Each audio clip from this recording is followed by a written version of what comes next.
नमस्कार प्रिय साथियों, क्या आपको पता है अच्छे लोगों के साथ भगवान बुरा क्यों करते हैं और बुरे लोगों के साथ अच्छा क्यों करते हैं? मित्रों, क्या आपको इसके बारे में पता है कि आखिर भगवान ऐसा क्यों करते हैं? अगर नहीं पता है तो आज हम कहानी के माध्यम से आपको बताने जा रहे हैं। हमारी कहानी को अंत तक जरूर सुनना और आपको इसके बारे में सब कुछ पता चल जाएगा। वैसे तो दोस्तों, आजकल कलयुग का जमाना चल रहा है। चाहे कितने भी अच्छे कर्म कर लो, लेकिन लोगों के साथ बुरा ही होता है। और जो बुरे लोग होते हैं वह कुछ भी दान पुण्य नहीं करते, फिर भी वह अपनी मौज मस्ती की दुनिया जी रहे हैं। मित्रों, स्वागत है आपका हमारे चैनल में फिर से एक नई प्रस्तुति में। मित्र, वीडियो अगर आपको पसंद आए तो इस वीडियो को अपने दोस्त, रिश्तेदार, परिवार के साथ जरूर शेयर कीजिएगा। और इस भीड़ भरी दुनिया में आप हमें भूल ना जाए, इसीलिए चैनल को सब्सक्राइब अवश्य कीजिएगा ताकि नोटिफिकेशन आप तक पहुंच सके। और कमेंट बॉक्स में मन से जय श्री कृष्णा जरूर लिखें। मित्रों, चलिए शुरुआत करते हैं आज की कहानी की। दोस्तों, एक समय की बात है। किसी गांव में अपनी 7 बेटियों के साथ एक विधवा मां रहती थी। जवानी में ही उसके पति गुजर गए। उसके पति की एक रोड एक्सीडेंट में मौत हो गई थी और 7 बेटियों का पालन पोषण करने की जिम्मेदारी उस मां पर आ गई थी। अपनी बेटियों को लेकर वह विधवा मां कहा जाती।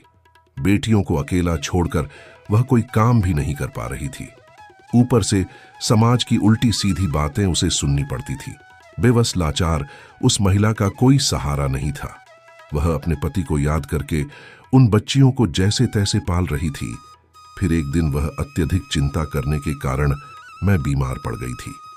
ऊपर से उन बच्चियों की चिंता थी कि इनका क्या होगा, कैसे इनका पालन पोषण होगा। इन्हीं बातों को सोच सोच कर एक दिन उसकी तबीयत बिगड़ गई और उसका अंत समय निकट आ गया।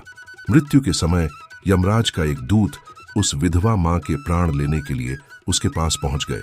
यम का दूत उस मां के प्राण लेने के लिए ही आया था, किंतु वहां का नजारा देखकर वह दूत विदा हो गया।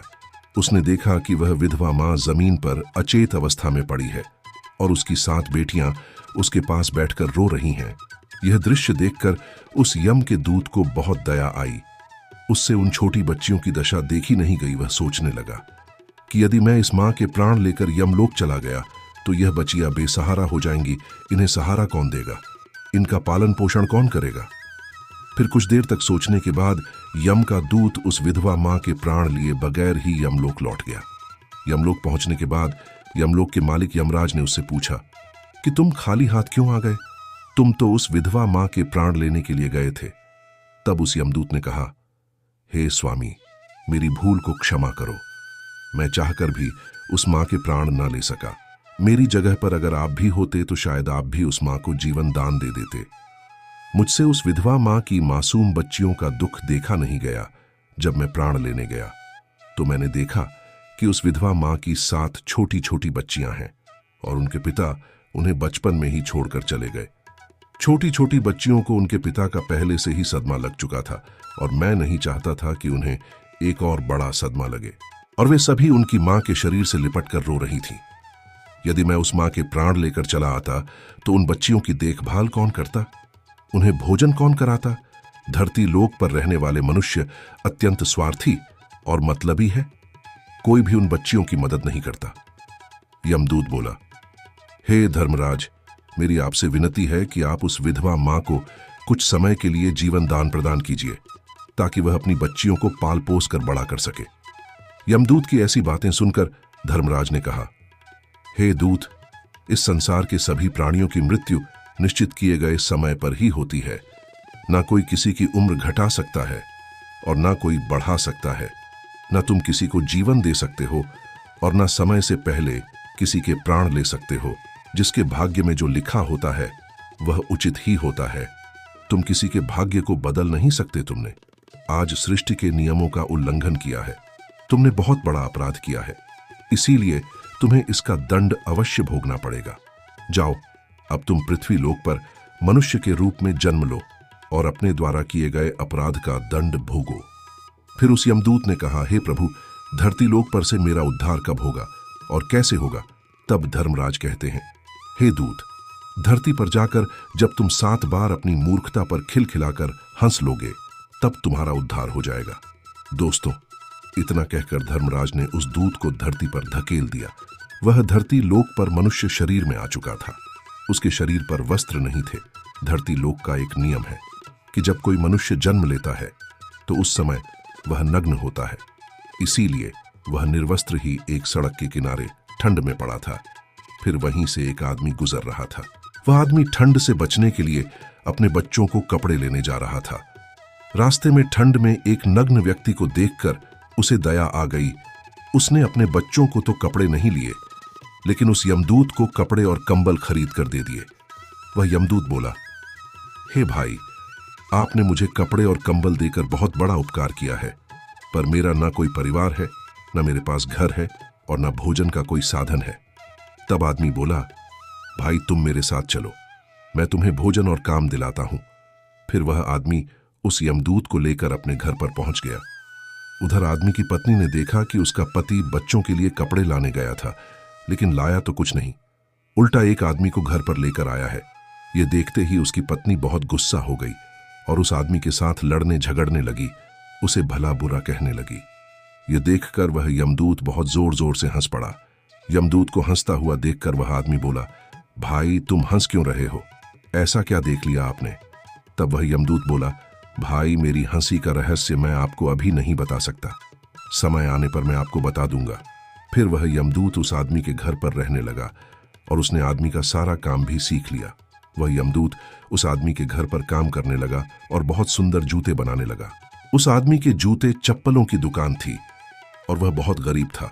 और जब से यमदूत उस आदमी के घर पर गया, तब से आदमी के जूते और चप्पल खूब बिकने लगे।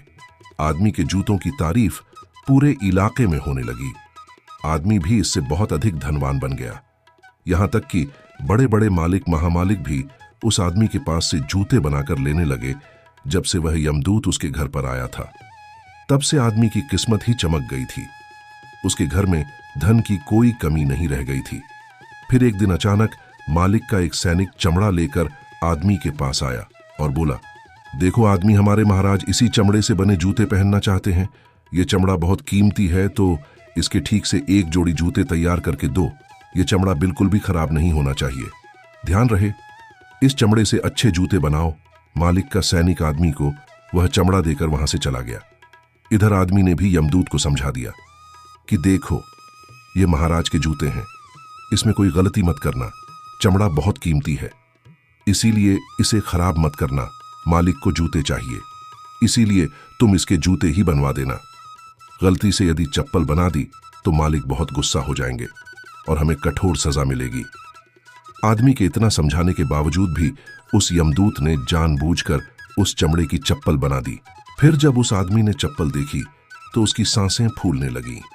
वह उस यमदूत को डांटने लगा, यहां तक कि डंडा लेकर उसे मारने के लिए दौड़ा और कहने लगा, अरे मूर्ख, ये तूने क्या कर दिया? तुझे बार बार समझाया था कि इसका जूता बनाना है, लेकिन तूने इसकी चप्पल बना दी। अब मालिक हमें नहीं छोड़ेगा, तू भी मरेगा और तेरे साथ मैं भी मारा जाऊंगा। वह हमारे पूरे परिवार को सूली पर चढ़ा देगा। आदमी को अत्यंत दुखी देखकर यमदूत एकदम से खिलखिलाकर हंसने लगा। उसे हंसता देख आदमी बोला, अरे मूर्ख आदमी, सारा काम बिगाड़कर अब हंस रहा है। तब यमदूत ने बोला, वह देखो, जूते लेने के लिए मालिक का सैनिक आ रहा है। सैनिक को देखकर आदमी के हाथ पैर फूल गए कि अब यह जूते मांगेगा तो मैं कहां से दूंगा। तब तक वह सैनिक पास में आ गया और बोला, हे आदमी भाई, कल मैं जो तुम्हें चमड़ा दे गया था, उसके जूते मत बनाना, चप्पल बना देना, क्योंकि मालिक साहब का देहांत हो गया है और यहाँ की यह प्रथा है कि मरने वाले व्यक्ति को चमड़े की चप्पल पहनाकर अंतिम क्रिया की जाती है। दोस्तों, सैनिक की बात सुनकर आदमी को ऐसा लगा जैसे मरे हुए शरीर में प्राण फिर से आ गए हों। उसके हाथ से डंडा छूटकर जमीन पर गिर पड़ा और उसने यमदूत के पैर पकड़ लिए और उससे माफी मांगने लगा। यमदूत आदमी की इस हरकत पर खूब जोर जोर से हंस रहा था। आदमी ने पूछा, हे भाई, तुम क्यों हंस रहे हो? तब यमदूत बोला, हे भाई, समय आने पर मैं अपने हंसने का कारण बता दूंगा। फिर एक दिन के बाद आदमी की दुकान पर 7 नौजवान लड़कियां एक बुढ़िया के साथ आई थी। उन 7 लड़कियों की शादी होने वाली थी। वे अपने लिए जूते का नाप देने आई थी। उन लड़कियों को देखकर यमदूत ने पहचान लिया कि यह वही 7 लड़कियां हैं जिनकी मां को ना ले जाने के कारण आज मैं अपने किए की सजा भोग रहा हूं। पर यह लड़कियां तो अब जवान हो चुकी हैं, काफी सुंदर भी हैं, किसी अच्छे घर में पली बड़ी मालूम पड़ रही है। तब यमदूत ने उस बुढ़िया से पूछा, हे माता, यह 7 कन्या कौन है? उस बुढ़िया ने कहा कि इनकी मां बचपन में ही इन्हें छोड़कर चल बसी, इनका कोई सहारा नहीं था, तो मैंने इन्हें अपने पास रख लिया। मेरे पास करोड़ों की दौलत है, पर दुर्भाग्य से मेरा कोई नहीं है, तो मैंने इन्हें अपने पास रख लिया, इन्हें पढ़ाया लिखाया, इनकी परवरिश की, आज बहुत ही ऊंचे घराने में इनका विवाह करने जा रही हूं। लड़कियों का भाग्य देखकर यमदूत सोचने लगा कि परमात्मा जो करता है अच्छा ही करता है। यदि उस समय इनकी मां नहीं मरती तो यह 7 भयानक गरीबी भूख में पड़ी रहती। इनकी मां मरने से लड़कियां बहुत बड़े घरों की बहुएं बनने जा ही हैं और इस बुढ़िया की करोड़ों की संपत्ति का मालिक भी बन चुकी है। यह बात सोचकर पहले की अपनी मूर्खता को याद करके वह यमदूत जोर जोर से हंसने लगा। अब वह 7 बार हंस चुका था। यमदूत को हंसता देख आदमी ने पूछा, हे भाई, अब तुम किस लिए हंस रहे हो? कृपया अपनी हंसी का रहस्य समझाओ। तब यमदूत बोला, हे भाई, मैं 7 बार हंस चुका हूं, अब मैं तुम्हें अपनी हंसी का कारण बताता हूं। सुनो, मैं एक यमदूत हूं। अब अभी जो 7 लड़कियां जूते का नाप देने आई थी, जब यह 7 छोटी थी तो इनकी मां मर गई। इन 7 लड़कियों पर तरस खाकर मैं इनकी मां के प्राण नहीं ले गया। उसी कारण से धर्मराज ने मुझे श्राप देकर धरती पर भेज दिया। मैं निर्वस्त्र एक सड़क किनारे पड़ा था, तब तुमने मुझे अपने घर बुलाया। घर आकर तुम्हारी पत्नी तुमसे खूब लड़ी थी, वह भी इसलिए कि तुमने अपने बच्चों के कपड़ों के पैसों से मेरे लिए कंबल और कपड़े खरीद दिए। तब मैं पहली बार तुम्हारी पत्नी को देखकर बहुत हंसा था। तुम्हारी पत्नी उन पैसों को देखकर दुखी हो रही थी जो तुमने मेरे ऊपर खर्च किए थे, पर तुम्हारी पत्नी उस लाभ को नहीं देख रही थी जो मेरे आने के कारण तुम्हारे घर की किस्मत बदलने वाली थी। दूसरी बार मुझे हंसी तुम्हारी मूर्खता को देखकर आई, जब तुम मुझे मालिक के लिए जूतों की जगह पर चप्पल बनाने के लिए डांट रहे थे। तुम केवल उस मालिक के जूतों के बारे में सोच रहे थे, किंतु तुम्हें यह पता नहीं था कि मालिक के साथ क्या घटना घट गई। पूरे गांव को पता चल गया था कि मालिक की मृत्यु हो चुकी है, लेकिन तुम्हारा ध्यान तो मालिक के जूतों पर ही था। हम वहीं देखकर या सोचकर हर्ष मनाते हैं जो हम देखते हैं, पर हम उसे नहीं देख पाते। जो हमें दिखाई नहीं देता, पर होने वाला वही होता है। कई बार परमात्मा हमारे अच्छे के लिए, हमारी भलाई के लिए हमारे साथ कुछ बुरा करते हैं, पर हम उसी बुरे को देखकर परमात्मा को खसने लगते हैं। हम उस अच्छे को नहीं देख पाते हैं जो भविष्य में हमारे साथ होने वाला होता है। कई बार हमारे साथ अच्छा होता है, पर भविष्य में हमारे साथ बुरा हो जाता है। उस घटना को हम नहीं देख पाते। किसी घटना के साथ अच्छा या बुरा दोनों तरह के परिणाम जुड़े हो सकते हैं। हमें हर घटना को समय की होनी समझकर चलना चाहिए। दोस्तों, अब हम आपको बताते हैं कि अच्छे लोग दुखी क्यों रहते हैं। इसके दोनों कारण यही है कि पहले तो अच्छे लोगों के साथ बुरा इसीलिए होता है कि बाद में उनके साथ कुछ बहुत अच्छा होने वाला होता है। दूसरा कारण यह होता है कि जब मनुष्य के साथ बुरा होता है तो वह ईश्वर के पास चला जाता है, ईश्वर का नाम स्मरण करता है, जिससे उसके सभी पाप और दोष मिटने लगते हैं। ईश्वर की भक्ति ही मुक्ति का सच्चा मार्ग है, जो कि केवल अच्छे लोगों को ही ईश्वर की भक्ति करने का मौका बार बार मिलता है। तो दोस्तों, इस प्रकार से वह यमदूत उस आदमी को यह सीख देकर वह से यमलोक चला गया। अच्छे लोग बहुत ज्यादा मेहनत करते हैं, सारे काम अच्छा करते हैं, लेकिन फिर भी वे दुख क्यों पाते हैं? बहुत बार अच्छे लोग किस्मत के आगे हार जाते हैं। वे जो चाहते हैं ऐसा कुछ भी नहीं होता। हालांकि वे परेशानियों से लड़ना जानते हैं। सफलता कैसे मिलती है उन्हें पता है, और इस तरह से वे परेशानियों से लड़ते रहते हैं, लेकिन उनकी भावनाओं को कोई भी समझ नहीं पाते हैं। वे अच्छे रास्ते पर चलना चाहते हैं। ऐसे लोग अपना रास्ता खुद तय करते हैं। उन्हें ना बोलना नहीं आता। एक अच्छे इंसान कभी भी किसी चीज के लिए ना कभी नहीं बोलता। यदि किसी ने उन्हें कुछ करने को कहा है, वे तुरंत हाँ कर देते हैं, चाहे उन्हें कितनी भी परेशानियों को झेलना क्यों ना पड़े।